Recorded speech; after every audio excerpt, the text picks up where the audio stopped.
அன்பார்ந்த சகோதர சகோதரிகளே, உங்களுக்கும் உங்கள் குடும்பத்தில் உள்ள அனைவருக்கும் சமாதானம் உண்டாவதாக. ஆமென். அன்பார்ந்த சகோதர சகோதரிகளே, இன்றைய நாளின் தியானத்திற்காக நாம் எடுத்துக்கொண்ட இறை வார்த்தை புனித பவுல் கொரிந்தியருக்கு எழுதிய முதல் திருமுகம் 5ஆம் அதிகாரம் 2வது இறை வார்த்தை. இதை அறிந்தும் நீங்கள் இருமாப்புடன் இருப்பது எப்படி? துயரம் அடைந்திருக்க வேண்டாமா?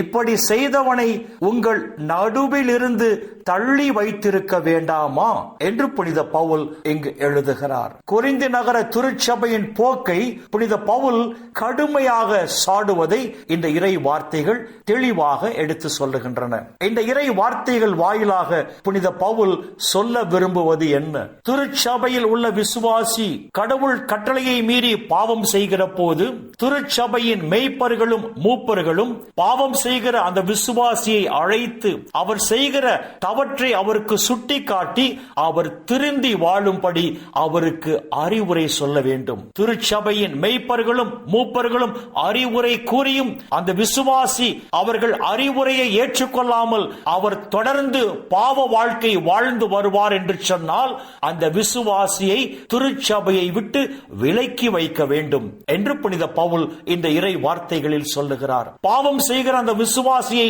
திருச்சபையை விட்டு விலக்கி வைக்கவில்லை என்று சொன்னால் திருச்சபையில் உள்ள மற்ற விசுவாசிகளும் துணிகரமாக பாவம் செய்ய இது ஒரு முன்னோடியாக அமைந்துவிடக் கூடாது என்ற கருத்தில் தான் பாவம் செய்கிற விசுவாசியை திருச்சபையை விட்டு விலக்கி வைக்க வேண்டும் என்று புனித பவுல் சொல்லுகிறார். பாவம் செய்கிற விசுவாசியை திருச்சபையை விட்டு விலக்கி வைப்பதால் திருச்சபை தன் கடமையை முழுமையாக செயல்படுத்தி விட்டது என்று சொல்ல முடியுமா? அன்பார்ந்த சகோதர சகோதரிகளே, பாவம் செய்த அந்த விசுவாசிக்காக திருச்சபை முழுவதும் ஒன்றாக இணைந்து தொடர்ந்து செபித்து பாவம் செய்த அந்த விசுவாசியை மனம் மாறி பரிசுத்தமான வாழ்க்கை வாழும்படி செய்யும் போதுதான் திருச்சபை தன் கடமையை முழுமையாக செயலாற்றுகிறது என்பதை நாம் புரிந்து கொள்ள வேண்டும். இன்று ஒவ்வொரு திருச்சபையிலும் கடவுள் கட்டளையை மீறி பாவம் செய்கிற விசுவாசிகள் வாழ்ந்து கொண்டுதான் இருக்கிறார்கள். பாவம் செய்கிற விசுவாசிகளை திருச்சபையை விட்டு விலக்கி வைக்க வேண்டும் என்றால் திருச்சபையில் இருக்கிற விசுவாசிகளின் எண்ணிக்கை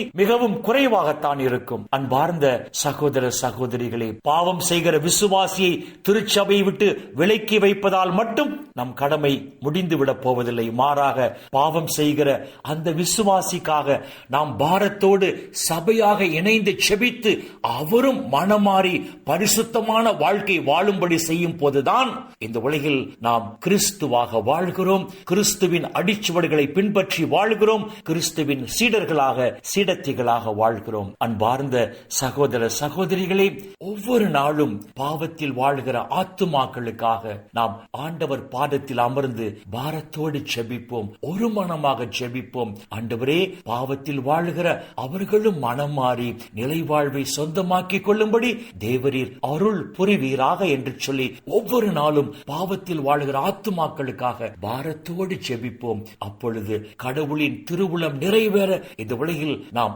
செயல்படுவதால் பரலோக பிதா இந்த உலகிலும் நம்மை ஆசீர்வதிப்பார். இந்த உலக வாழ்வின் முடிவில் நிலை வாழ்வையும் நமக்கு மணிமுடியாக சூட்டுவார்.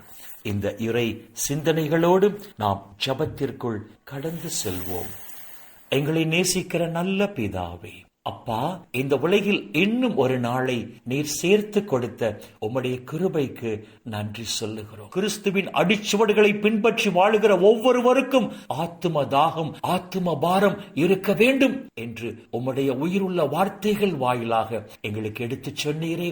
அப்பா, உமக்கு நன்றி சொல்லுகிறோம். வரப்போகிற நாட்களில் நாங்கள் சபையாக இணைந்து பாவத்தில் வாழுகிற ஆத்துமாக்களுக்காக உம்முடைய பாதத்தில் அமர்ந்து பாரத்தோடு செபிக்கிற போது எங்கள் ஒரு மன ஜெபத்தை கேட்டு பாவத்தில் வாழ்கிற ஆத்துமாக்களும் மனம் மாறி நிலை வாழ்வை பெற்றுக் கொள்ளும்படி தேவரீர் கிருபை செய்வீராக. அப்பா, இந்த உலகில் நாங்கள் உம்முடைய பிள்ளைகளாக ஒளியின் மக்களாக வெளிப்படும் போது இந்த உலகிலும் தேவரீர் எங்களை ஆசீர்வதித்து இந்த உலக வாழ்வின் முடிவில் நிலை வாழ்வையும் எங்களுக்கு பரிசாக தருவீராக. அப்பா பிதாவே, இந்த இறை செய்தியை கேட்கிற எல்லா மக்களையும் அவர்கள் குடும்பங்களையும் அப்பா விண்ணக ஒளி பீடத்திலிருந்து தேவரீர் நிறைவாக ஆசீர்வதிப்பீராக. அப்பா, இந்த இறை செய்தியை கேட்கிற உம்முடைய பிள்ளைகள் உம்முடைய நிறைவான ஆசீரால் மன நிறைவோடு, மன மகிழ்ச்சியோடு, மன அமைதியோடு, நலமோடு வாழ கிருபை செய்வீராக. இயேசுவின் பரிசுத்த நாமத்தில் ஜெபிக்கிறோம் நல்ல பிதாவே. ஆமேன், ஆமேன், ஆமேன்.